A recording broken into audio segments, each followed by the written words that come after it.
turabasubije kandi tubaha ikaze ku Mugisha we TV muri kano kanya, ndetse tunabaha ikaze mu biganiro byacu bya buri munsi tudahwema kubagezaho. Hanyuma rero tunabibutsa gukora subscribe, gukora like, comment, gukanda ukazogera ndetse kugira ngo mujye mubona ibiganiro byacu tubagezaho, ndetse wanakora share ku nshuti zawe ndetse no kubavandimwe. Hanyuma rero wakibaza uti tugiye kubagezaho iki muri aka kanya? Tugiye kubagezaho top 5 ibintu bitanu bya mbere cyangwa se ibihugu bitanu bya mbere muri Afrika bifite abasinzi benshi. Tugende kuri raporo yakozwe na Bwiza mu mwaka wa 2020 ku itariki 9 z'ukwezi kwa munani nyine mu mwaka wa 2020. Ubushakashatsi buragaragaza ko ari ibihugu bitanu bifite abaturage benshi banywa inzoga muri Afrika kurusha ibindi bihugu. Wakibazanga ngo ese u Rwanda rurimo? Ese niba rurimo rwaza ku mwanya kangahe? Ko leta y'u Rwanda rero dushishikariza kunywa resi, ubwo bishoboka yuko twakisanga mu ibyo bihugu bitanu bifite abaturage banywa inzoga kurusha abandi muri Afrika. Reka tujye ku mwanya wa gatanu turebe turasanga ikihe gihugu. Ku mwanya wa gatanu ariho duhera turasanga igihugu cya Namibia. Igihugu cya Namibia gituwe n'abaturage 2,567,000 n'abantu 12. Ku mwanya wa kane turahasanga igihugu cy'u Rwanda. Uko nababwiye hejuru, iyi ni raporo yakozwe mu mwaka wa 2020 ikozwe na bwiza.com ku itariki 8 z'ukwezi ku itariki 9 z'ukwezi kwa munani 2020 nibwo ubu bushakashatsi bwakozwe. Ariko murabizi nubwo u Rwanda turusanze ku mwanya wa kane, mwibuke ko leta y'u Rwanda ifite siroga ivuga ngo tunywe resi cyangwa se tunywe gakeya, ntidukontororwe n'ibisindisha, ntidutwarwe n'ibisindisha, twe kuba imbata y'ibisindisha. U Rwanda rero rwisanze twaje icyo gihe iyi raporo ikorwa barusanze ku mwanya wa kane muri Afrika mu bihugu bifite abaturage banywa inzoga nyinshi.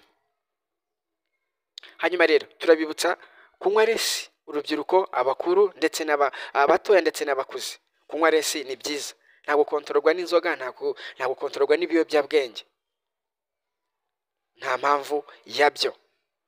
Ntabwo tuvuze ngo muzireke, ariko ubishoboye yazireka, cyangwa nuzinyweye akanywa resi, akanywa gakeya. Byatumye rero u Rwanda rwisanga ku mwanya wa kane. Twabwiye ko u Rwanda rufite abaturage 13 barenga 13 z'abaturage barenga. Ku mwanya wa gatatu turasanga igihugu cya Kenya. Ni hafi aha ngaha, ni abaturanyi. Iyi raporo igaragaza ko iki gihugu cya Kenya kiri ku mwanya wa gatatu. Iyi raporo twababwiye hejuru yakozwe na Bwiza, itangazwa cyangwa se ubushakashatsi bwakozwe mu mwaka wa 2020 ku itariki 9 z'ukwezi kwa munani. Iki gihugu cya Kenya kiri ku mwanya wa gatatu. Twavuga ko igihugu cya Kenya gifite abaturage 1,55,000,000 z'abaturage n'ibihumbi 100 n'abantu 586. Ku mwanya wa kabiri turasanga igihugu cya Uganda. Nabo ni abaturanyi hirya aha ngaha mu majyaruguru y'u Rwanda, ngira ngo murahazi. Iki gihugu cya Uganda, iyi raporo yakozwe mu mwaka wa 2020 dukesha bwiza.com igaragaza ko igihugu cya Uganda kiri ku mwanya wa kabiri mu bihugu bifite abaturage banywa inzoga nyinshi kurusha ibindi bihugu muri Afrika. Igihugu cya Uganda gifite abaturage 1,48,582 n'abaturage 334. Wakibaza ngo ku mwanya wa mbere turasanga ikihe gihugu? Kuri iyi raporo yakozwe mu mwaka wa 2020 ku itariki 9 z'ukwezi kwa munani. Ubushakashatsi bwakozwe na bwiza.com. Reka turebe ku mwanya wa mbere. Hanyuma rero turabibutsa kunywa resi, haba abakuru ndetse n'abakuze. Nta mpamvu yo kubimbata, yo kuyoborwa n'ibiyobyabwenge.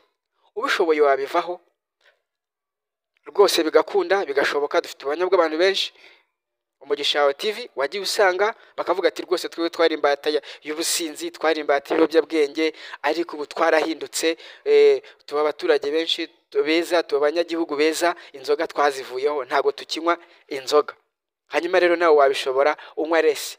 Dore ko leta y'u Rwanda ifite siroga ivuga ngo kunywa resi cyangwa se kunywa gakeya. Niba unyweye icupa, niba ugiye gusangira n'inshuti zawe, mwirengera, mwikabya, munywe resi, munywe gakeya. Nta mpamvu yuko umuntu w'umugabo, umumama cyangwa umukobwa cyangwa umusore bamucyura mu modoka bakamutegera, bakamugeza cyangwa bakamugeza iwabo. Ni amahano. Leta y'u Rwanda iradushishikariza kunywa resi. Ubishoboye wayivaho, utabishoboye wanywa gakeya. Ku mwanya wa mbere tutabatindiye turahasanga igihugu cya Nigeria. Nigeria murabizi ko ari igihugu gifite ubukungu buhambaye buri hejuru, gifite abaturage benshi muri Afurika, gifite abaturage miliyoni 225 z'abaturage, n'165 n'abaturage 667. Iyi niyo top 5 cyangwa urutonde rw'ibihugu bitanu Bwiza.com yashyize ahagaragara mu uyu mwaka w'2020 ku itariki 9 z'ukwezi kwa munani, igaragaza ibihugu bitanu bifite abaturage bitabira kunywa agasembuye cyangwa bitabira kunywa ibisindisha kurusha abandi muri Afurika, cyangwa se kurusha ibindi bihugu byo muri Afurika. Tubinyuzemo twihuta rero, nababwiye ku mwanya wa gatanu ko twahasanze igihugu cya Namibia gifite abaturage 2,567,012. Ku mwanya wa kane twahasanze igihugu cy'u Rwanda gifite abaturage 13 zirenga. Ku mwanya wa gatatu twahasanze igihugu cya Kenya gifite abaturage 55,000 n'abantu ijana n'abaturage 586. Ku mwanya wa kabiri turasanga igihugu cya Uganda. Ku mwanya wa mbere twahasanze igihugu cya Nigeria.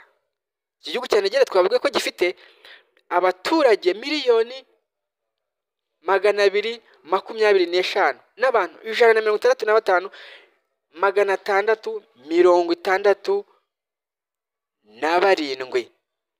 Iyi ni top 5 twari twakoze dukesha Bwiza.com ku raporo yakozwe na Bwiza.com ku mwaka w'2020 ku itariki 9 z'ukwezi kwa munani.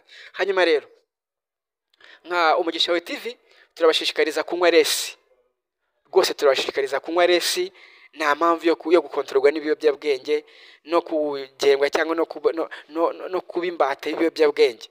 Muzi ko leta y'u Rwanda idushishikariza kunywa resi cyangwa se kunywa gakeya.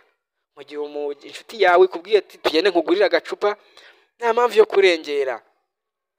Mwanywa agacupa gakeya cyangwa mukanywa gake, mukanywa inzoga nkeya, amafaranga ntago yabura ibintu bintu akora.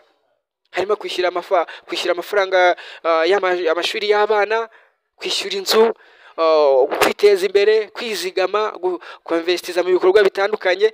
My friend, amafaranga ashora mu bintu byinshi kugira ngo yose yafate umushahara wawe uguze n'ayandi ngo ujyane mu businzi ngo kunde umubabaze. Nta mpamvu yo gukoresha za mvugo zivuga ngo nta myaka 100. Hoya, ubundi izo ni imvugo z'abiyahuzi z'ibyihebe.